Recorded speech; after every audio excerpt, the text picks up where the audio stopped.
Hello and welcome to the Triage Method podcast. It's me, Gary McGowan, and my co-host, as always, Mr. Patrick Farrell. Paddy, how are you this week? I am positively splendid, Gary. Couldn't be better. And yourself? Very good, thank you. Couldn't be better. Feeling very enthusiastic. Now, in all seriousness, looking forward to discussing this week's topic, which is muscle gain, because we all love gaining muscle, regardless of how difficult it can be at times.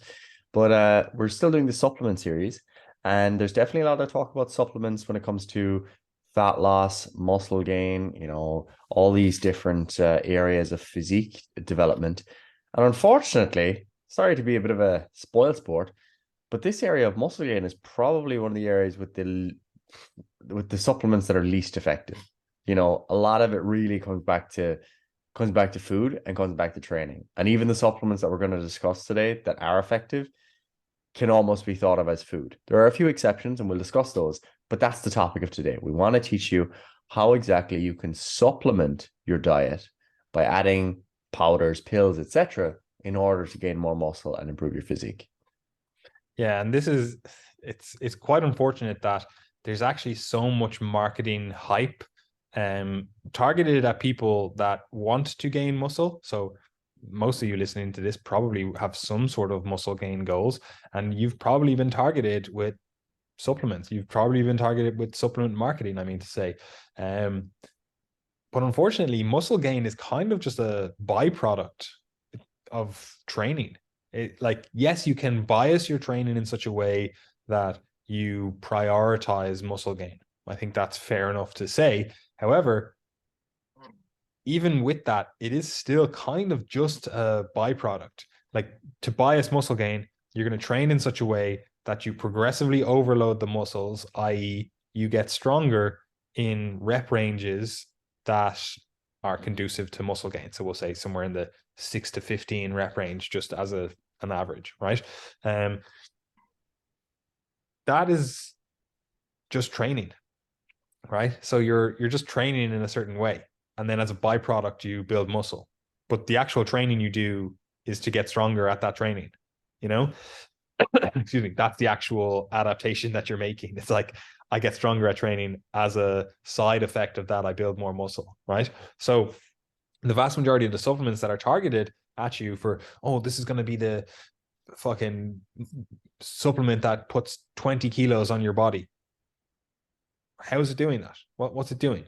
And like Gary said earlier on, we really only have two vectors here that we can, target. We can either supply more nutrients to the body, i.e., food, right? And by virtue of that, you're going to hopefully encourage muscle building, assuming you're eating enough calories overall and assuming that you're doing training in an effective way. So we've got that vector. And then we've also got any of the performance enhancing, we'll say, supplements. So any of the supplements that help with training. So we talked about them in the last episode, I believe. So any of those supplements that potentially allow you to get an extra rep here or there, or potentially allow you to recover from training a little bit more. Excuse me, coughing everywhere. Or potentially, again, make you get a bit of a better pump. Maybe you enjoy the training a bit more. Maybe they are more motivating. Like you're taking caffeine or something, so you're able to actually motivate yourself in the gym, push yourself in the gym, etc. So we've got those two vectors, but none of them actually directly build muscle. Like I suppose you could say the food stuff does directly build muscle, because even without like resistance training, some of those nutrients, like if you eat a load of protein, for example, some of that's going to go towards muscle building. Now, is it the same amount? Is it as optimal as combining food and training? No, but just by itself, some extra food will probably build some muscle, especially if you're just moving around like an average normal human. So there's that. So we're left in a situation where the target market for supplements, which is this, oh, we want to build muscle. These people that want to build muscle, right? We don't actually have any supplements that can help them, right? We don't actually have any supplements that can directly build muscle. Now, I say that there are, of course, performance enhancing drugs, steroids, various different chemicals, pharmaceuticals, I should say, that actually directly build muscle, or like food, are synergistic with the training process. Like if you combine progressive resistance training with enough food and then layer on steroids, they're synergistic, right? You're getting better results than if you were to do just one of any of those, right? But in the real world, where drugs aren't freely available, right? Unless, look, they are freely available. Actually, that's a lie. Where they aren't legally available in most countries, we're left looking at supplements. And unfortunately, there's no real supplements that can potentially help with muscle gain. Now, you might be wondering, well, why the fuck are you doing an episode on it then if there's no real supplements that can help? And the reason for that is we want to ideally cut through some of the noise, the nonsense that you're going to be exposed to if you're looking to get supplements to help with your muscle gain journey, right? What I would argue for is the supplements we talked about with the pre-workouts or intra-workouts or post-workouts, those probably deserve a little bit more of your attention, because if you can get really good training, then you have more of a stimulus for muscle building.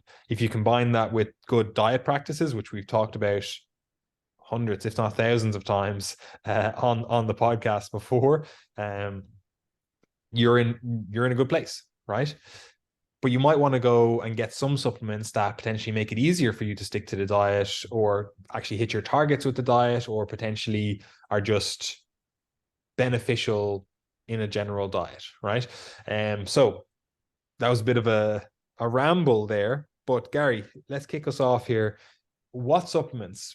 Probably the supplement that gets marketed the most to muscle gain trainees, protein powder. What's the story there, Gary? Yeah, so firstly, when we're thinking about muscle hypertrophy, I want you to think of three different domains where supplements might potentially fit in. So there's the stimulus, there's the signal, and there are the substrates. Okay, so they're the three keys to building muscle. The stimulus itself is whatever sort of training you're doing. So of course you can improve that, and all of that goes back to number one, the quality of your training program, the effort you put in, etc.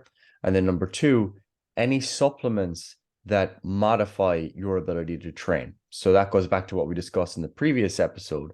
If you've got effective pre-workout supplementation and pre-workout nutrition, then that leaves you in a place where you can increase or improve the stimulus that's then going to lead to the signaling process. So the second domain there is the signal that drives muscle hypertrophy.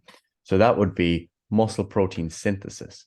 So if we want to build more muscle, we need more muscle protein synthesis, and we need less muscle protein breakdown. That's the ideal, that what we're synthesizing overrides what we're breaking down, and then we get an increase in muscle mass. So we can do certain things to modify the signal that comes from the stimulus of the training that we've applied, including protein feeding, for example, which I'll discuss now in a moment.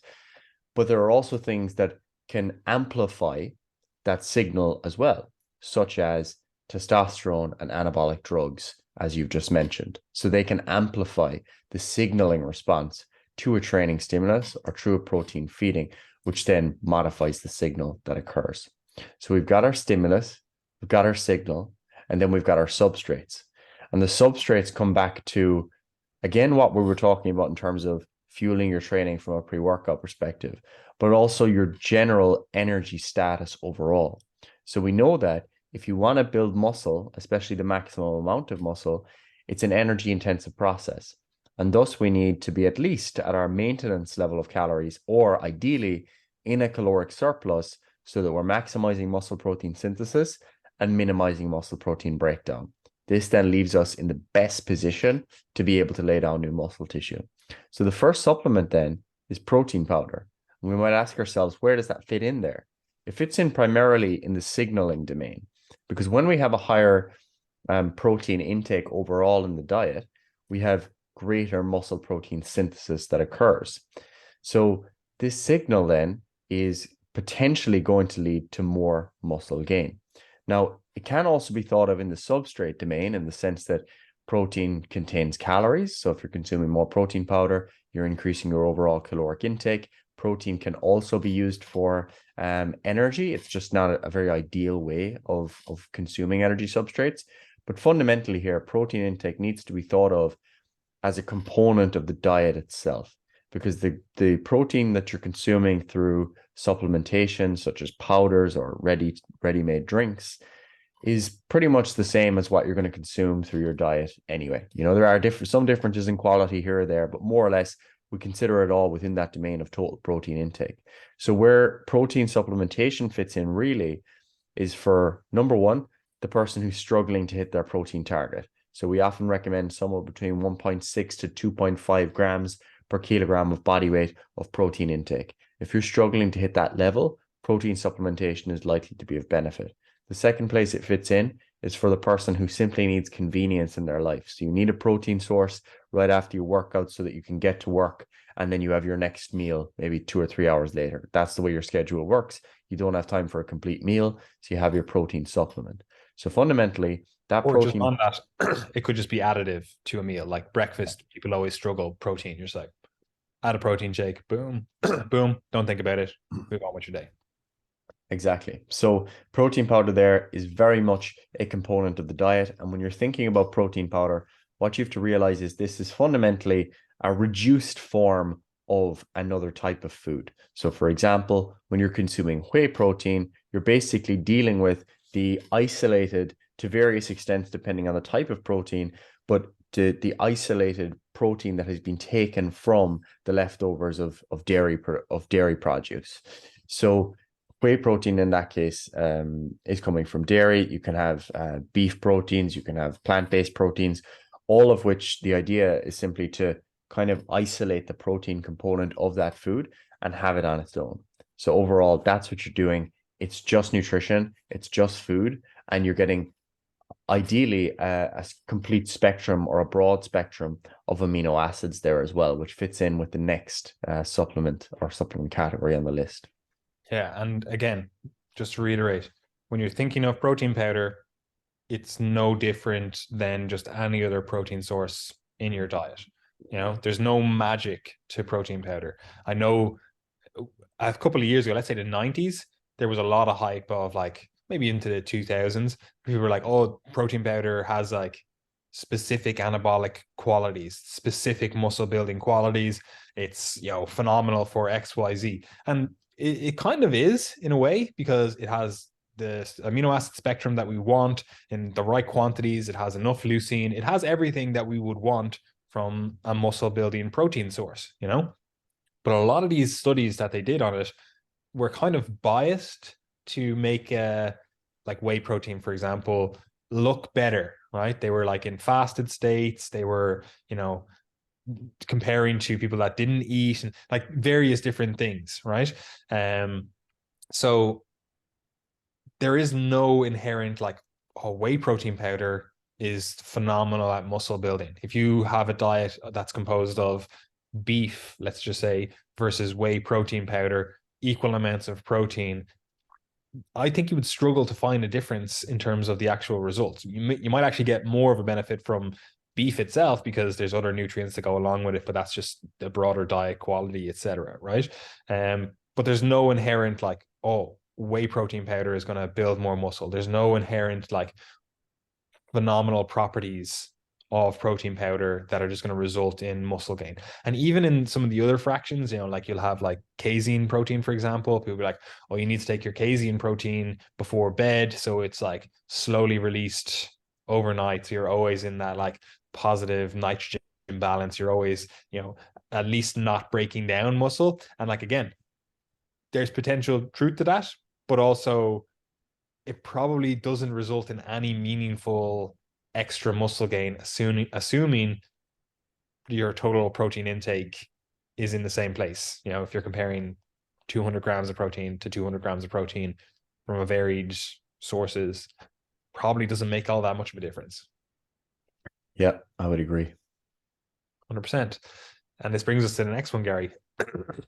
BCAAs and EAAs. So you've got your branched chain amino acids, your essential amino acids, right? So they're just, protein is made of amino acids.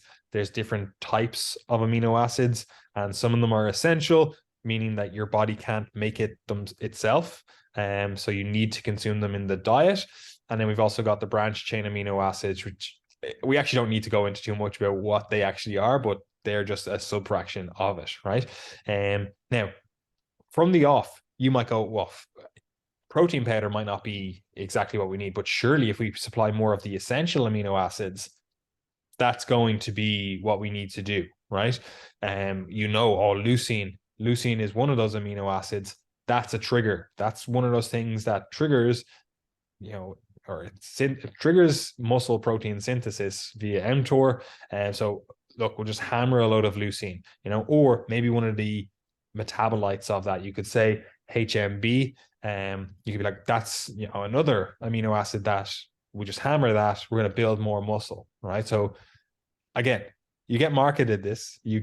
It's a very easy trap to fall into, thinking that that's true. Look, you can show me the mechanistic stuff here. Like here, it's triggering mTOR, has to build muscle. But unfortunately or fortunately, you can't build muscle without the full spectrum of amino acids. Because if any of them are limiting, you're just not going to build muscle. So you can't just go, I need to get 200 grams of protein per day, and then go, I'm just going to make that all up with leucine, right? It's not going to build extra muscle. Now, you can use leucine to make some of the other amino acids, well, a lot of the other amino acids, but it's not going to build the muscle that you expect it to. We need that full spectrum. We need like basically a complete protein source to actually build muscle, right?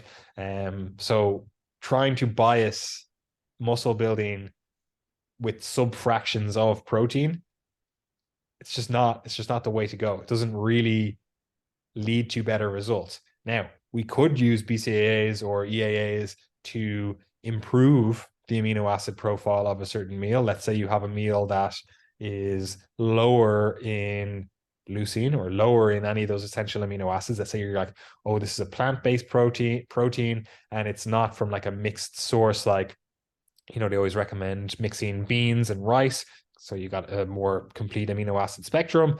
You're like, okay, well, I didn't do that, so I'm just going to have some essential amino acids with that meal. Okay, we could say that that's probably going to build more muscle than a diet that didn't do that, but that isn't some inherent magical property. That's just improving the overall diet. So much like with protein powder, it's kind of just a food source. It's kind of just a source of protein, a source of the amino acids that you might need for muscle building, but there's no magical properties to it, especially all these people that are like hammering EAAs or BCAAs during their workout. Like there might be some benefit, especially to EAAs, but it's not doing anything outside of or without sufficient protein overall. And this is where a lot of the problems people run into, where like you'll be like a 16, 17, 18-year-old, and you get the most marketing then for muscle gain supplements. You need to take your essential amino acids during your workout, and then take this protein powder after your workout, etc. Right? And they're all good practices potentially, but if you're not consuming enough protein across the whole day, it doesn't fucking matter, right? Like you need to have a good diet. Like all of these supplements have to fall back on the context of a good diet. You can't just have them in isolation and think that you're going to build more muscle, which is what a lot of the marketing would make you think. You make you think that if you take protein powder or you take BCAAs or EAAs, you're just going to inherently build muscle. And it's just not the case. Absolutely. I think that it's reasonable enough in the absence of outcome evidence to look at some of the mechanisms related to specific amino acids and think, God, that's an interesting mechanism. Maybe we could exploit that. Like, for example, like it's not total bullshit, the idea that maybe you should supplement with more leucine and build more muscle, because we know that leucine is a potent trigger of muscle protein synthesis. So you might think, well, why don't I add leucine to every one of my meals, and then I'll bolster that effect. Wouldn't that be great? But unfortunately, one of the things that we often run into, especially when looking at isolated supplementation, is the idea of kind of thresholds in biology, in terms of you activate a certain signal with a given stimulus, and you think to yourself, oh, well, if I just stimulate it more, I'll keep getting more activation. But that almost never occurs in human physiology. What we always see is that there's some degree of a ceiling effect. And when it comes to amino acids and the relationship with muscle building in particular, we see that ceiling effect where we get an increase in muscle protein synthesis. Then what eventually happens is what's kind of referred to as the muscle full effect. It's been referred to as that, where we basically, soak the muscle, for lack of a better term. We soak the muscle in the amino acids that are there. We've turned on the switch. The process is running. We have the amino acids we need. Supplying more isn't going to lead to more muscle protein synthesis from there. And then what we need is this kind of refractory period before that stimulus can be activated again. So we need the processes of the factory within the muscle to get going, and then for there to be tidy up, and then we can start it all again. Okay. So you can't just, while there are clear mechanistic reasons as to why someone might think they could just supplement with more leucine, supplement with more BCAAs, and bolster the muscle building effect of protein feeding, it just doesn't actually occur when you study it in protein controlled conditions. So you can find research that shows that branched chain amino acid supplementation will improve, for example, muscle gain or muscle recovery. But what you're not realizing is that that's because it's providing incomplete, but still additional protein intake via additional amino acids. And if you don't have enough protein already, then you are going to get a benefit from it. But the idea would be, instead of adding BCAAs, add whole protein. So there's a hierarchy there. Whole protein sources are going to be best. And I don't mean whole protein in the sense that it has to be like a single ingredient food. It can be whey protein, where, it is reduced down to the highest quality portion of the protein. And then you've got your essential amino acids below that. Okay. So the ideal, whole protein, then essential amino acids, then branched chain amino acids, and then isolated amino acids that you're hoping that will have some sort of effect. So overall, whole protein is going to be best. And while there might be a mechanism that you think might be of use there in terms of leucine or in terms of HMB, which is a leucine metabolite for activating muscle protein synthesis, it doesn't seem to play out in practice. As you said, Paddy, there might be some examples for someone, let's say on a restrictive plant-based diet, where they might consider supplementing with some of these supplements to try to enhance the effect of their protein feeding. But even at that, it just seems like hitting the overall protein intake takes care of the vast majority of all these concerns. 100%. So, unfortunately, on the protein front, supplements are not all that great. Again, protein powder is basically just a food. It's no different than any other protein source in the diet. So you can either choose to use protein powder if it's convenient, if it makes sense for you, or you can just eat food. Like whichever, like it doesn't really matter, right? However, okay, maybe we're struggling to get our calories in, Gary, right? So we can't get enough calories. You see this all the time, and especially younger individuals, especially if they have like poor, meal structure, we'll say, where maybe they don't even eat breakfast. They get up at 2 o'clock in the day, because that's unfortunately a very frequent thing you see in like, teenage boys, for example. They'll literally stay up all night and wake up at 2, and they're like, oh, I struggle to get my calories in. Yeah, because you're not eating at the right time. But a mass gainer, maybe it's the mass gainer. Look, I want to gain mass. I want to gain some muscle. So this thing says it's going to put on 20 kilos of muscle to me, right? It's a mass gainer. It's going to gain some mass. What's the story there? Yeah, so mass gainers can be quite useful, especially if you're the type of person, you're never hitting your calories. Maybe you have limited meal opportunities. Maybe you work a busy job and you need to have some sort of liquid meal. Can be very useful. But again, it comes back to this understanding that a mass gainer, and it goes, meal replacements are the exact same thing, really, just generally lower calories. They're just sources of food. That's all it is. They're powdered meals. That's exactly what they are. Even if you look at the ones that have, aggressive names like Optimum Nutrition Serious Mass, or other ones like Hyperbolic Mass, and these types of things. You look at the ingredients, it's protein powder, carbohydrates, plus or minus a fat source. So all they're doing is finding a way to give you a powdered version of these macronutrients, and thus a big dose of calories, and hopefully make it palatable. There's absolutely nothing wrong with that, as long as you understand that's what it is. That there's no difference between you having this pre-made mass gainer supplement versus making your own.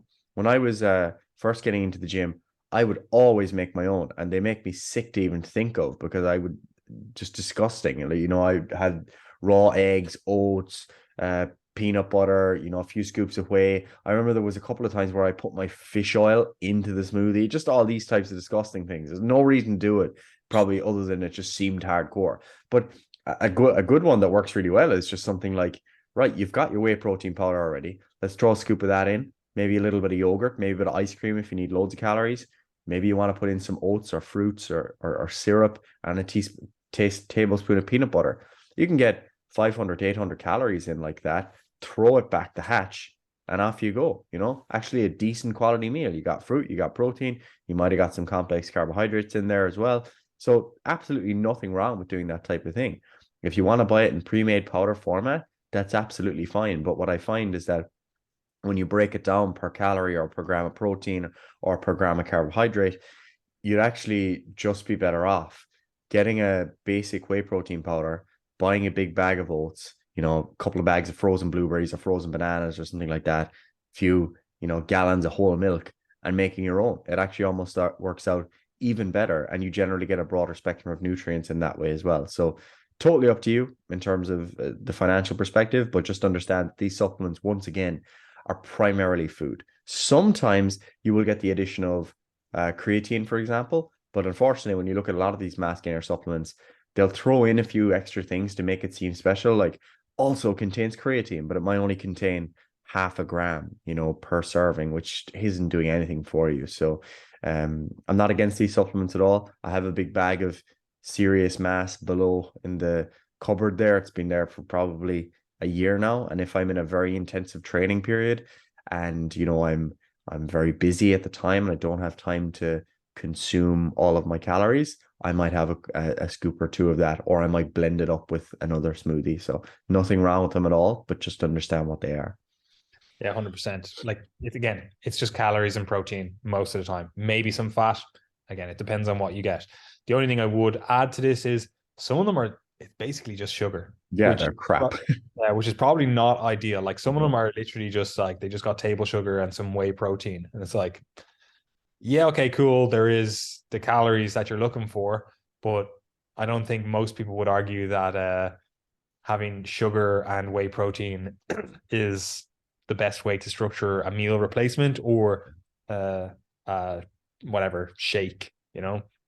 And especially if you're in a surplus, which presuming you're going for mass, you're probably going to be in a surplus. Having an excess of sugar intake, it's probably not ideal. It's probably not metabolically as healthy as you could be. You are not.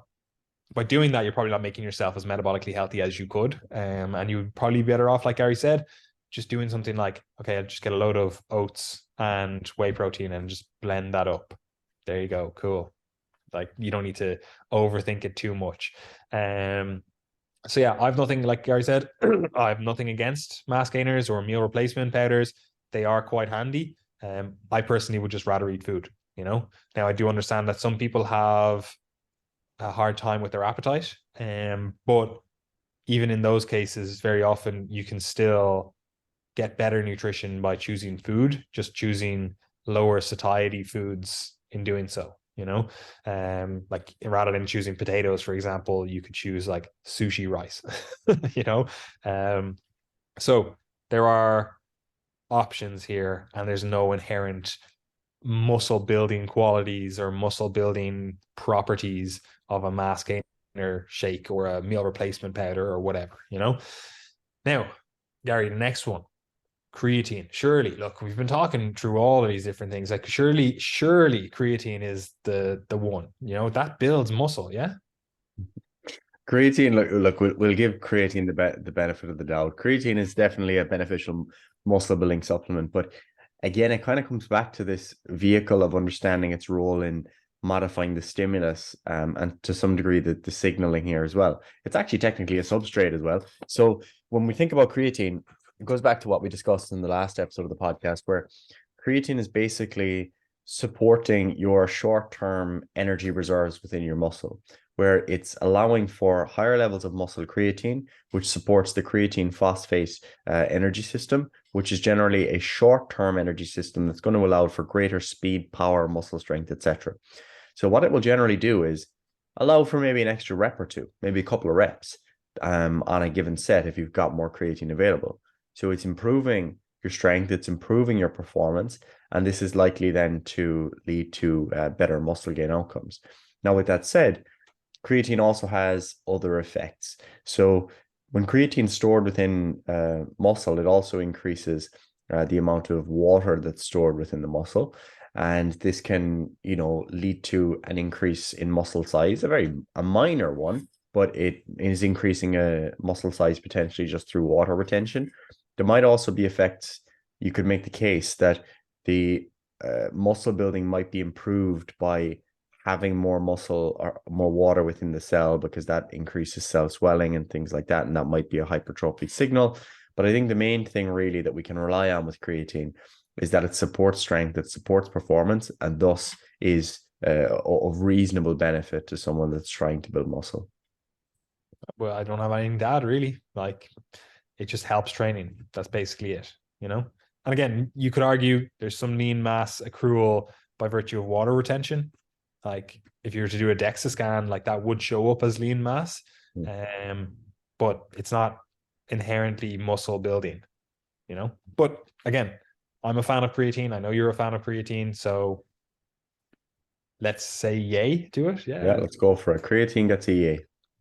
The other one then, Gary. Okay, so look, protein powders, mass gainers, etc.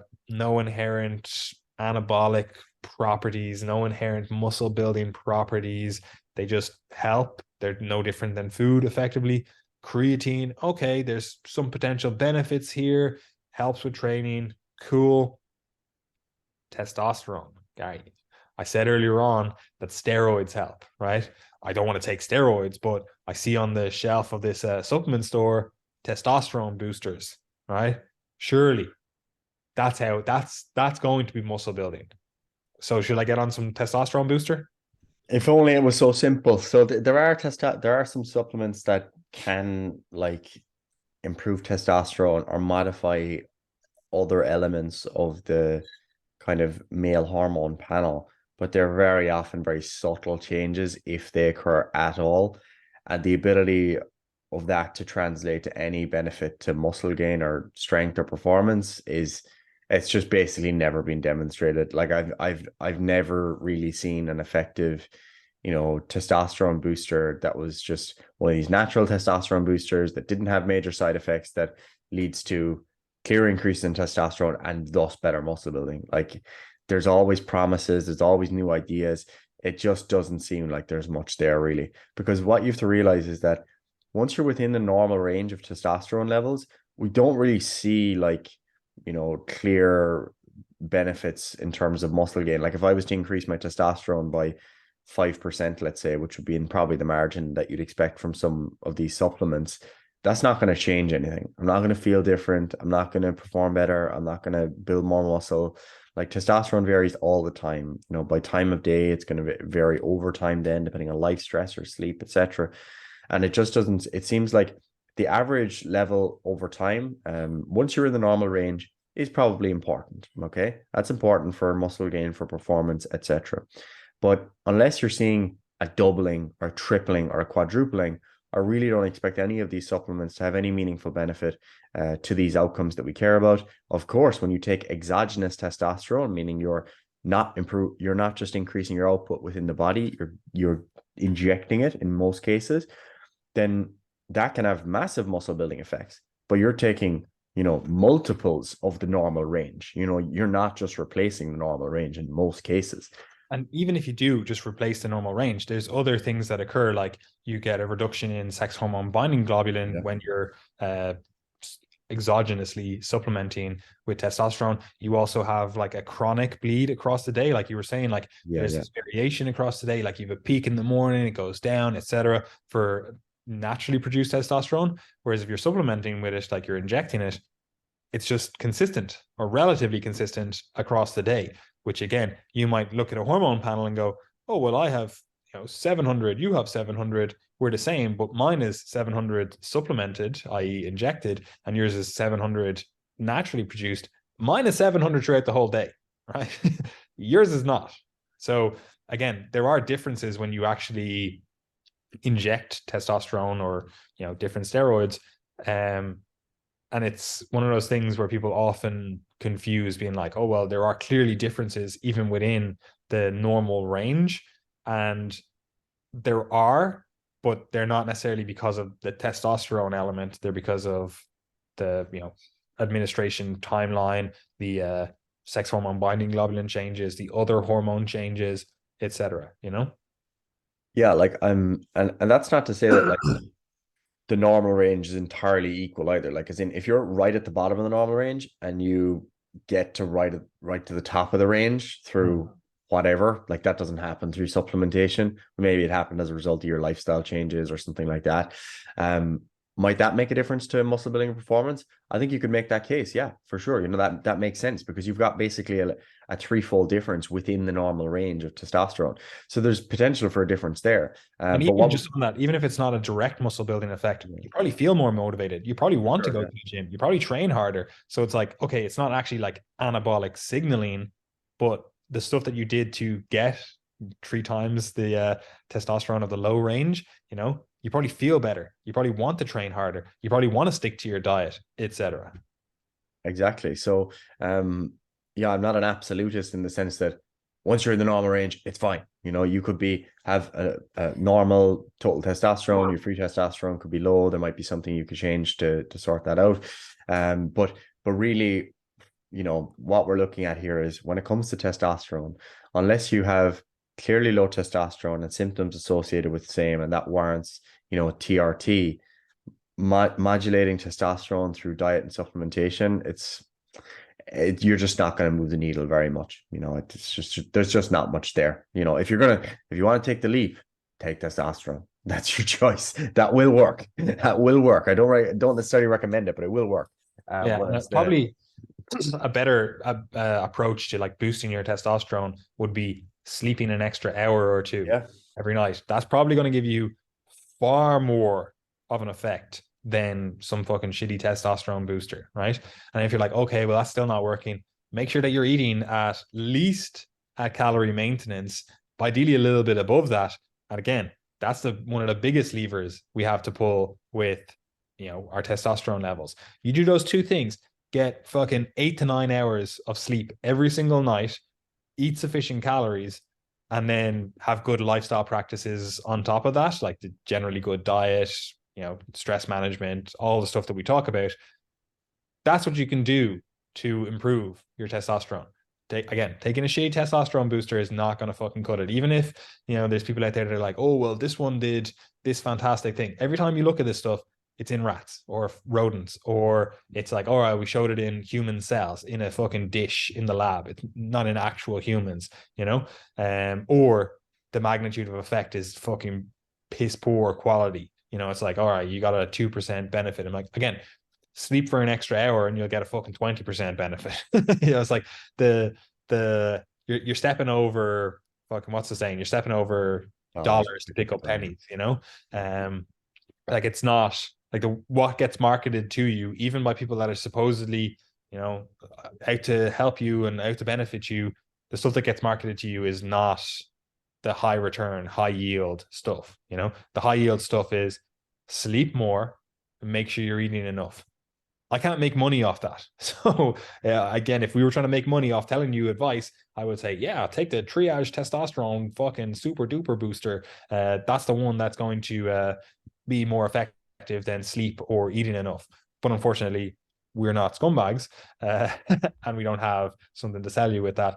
And I'm just going to tell you right now, sleep and eat enough food. And that's how you'll do it. Like I know with Brian, I know he won't mind me telling him because we've talked about it before. Like I literally got his testosterone from the, lower third of the range. It's not like it was lower or anything, but it wasn't in a great position. And then we're in the top third of the range, just through good lifestyle practices, just through good like diet, health, training, nutrition, good overall diet lifestyle practices. Didn't have to do anything fucking fantastic, you know? So again, good stuff that we recommend all the time. That's probably where you should be focusing your attention rather than going, oh, I'm going to get a shitty testosterone booster. Now, if you do all of that, all the good stuff, you sleep enough, stress management, good training, good diet, etc., and then you go, oh, well, maybe I'll have a testosterone booster on top of that, you probably even get less return on investment than the person that has shitty sleep, shitty diet, shitty all the fucking other stuff. Like they're probably getting like 5% improvement. And then you take this thing after already being at the top range, already doing everything right, you're maybe getting a 0.5% improvement, you know? So it's like the more stuff you do right, the less effective this stuff really is. You know, it's not going to bring you from the top, you're in the 90% of the range, and it's not going to bring you up from 90 to 100%, you know? But anyway, testosterone boosters, they get an A from me. Yeah, I agree. And that's pretty much it. Yeah. Other than that, look, I looked online. I was like, okay, let's go on to different forums. Let's go on to different websites. Let's see what gets marketed to people to build muscle. And there's a lot of shit out there, right? There's a lot of stuff that gets marketed, but most of the stuff that gets marketed these days, they've kind of cottoned on to the fact that people realize that you can't really just build a muscle, right? So they market to you to improve your training, right? Which I actually think is a better thing because, like we said at the start, if you can improve your training, then you have more of a stimulus to build muscle potentially, right? So most of the supplement industry now just targets the around workout. That's sort of pre-workouts, intra-workouts, post-workouts. But hopefully now, having listened to this, you'll realize that, yeah, okay, if we can improve the training, that's a good thing. Again, go back to the last episode, listen to that. But outside of that, it really just comes down to getting enough protein, getting enough calories overall, sleeping enough, and then doing some good stress management practices on top of that. And muscle gain happens as a side effect, as a result. You know, there's no supplement you can take that's going to go, boom, there you go. You just got 5 extra kilos of muscle. Again, you could take anabolic steroids. You probably would get 5 kilos of muscle. But on top of that, there are usually lots of side effects, you know? So unfortunately, there's no supplements that directly help with muscle building. You have to train hard, progressively, get stronger, learn how to train effectively. You have to eat sufficient calories and protein. If you don't do that, you're not building the muscle that you could be building. Your diet has to be generally good. Again, you need to have enough micronutrients, etc. And you have to be in generally good health. Again, that should just be obvious. And then you have to sleep enough and practice good stress management. That's it. No supplements. Sorry. And that's it, guys, I'm afraid. So where can we find us, Gary? So if you want high quality programming and you want, good nutrition advice that goes beyond just, crappy supplements, we do have coaching spaces available. So you can work with the Triage team towards your goals, whether they be physique, performance, or health related. We'd be more than happy to work with you. You can click the link in the description box below to apply and we will be in touch. We also have a nutrition course where, again, you can cut through the bullshit and get to the essence of what's really important when it comes to managing your nutrition. That's mainly for those of you who are personal trainers who are trying to, become a qualified nutritionist and actually have solid expertise in coaching nutrition. And also those of you who, maybe you're just dipping your toe into helping others and you want to take it to the next level. You want to really be able to coach nutrition. That's for you. So check the description box below for information about that. We put out a lot of free content, as you guys know, so make sure you subscribe to the Triage Method newsletter and also following us on social media at Triage Method, along with the individual pages of each of our respective coaches. If you're enjoying the podcast, give it a share, leave a rating and review if you can, and spread the good word of Triage. See you later, guys. Goodbye.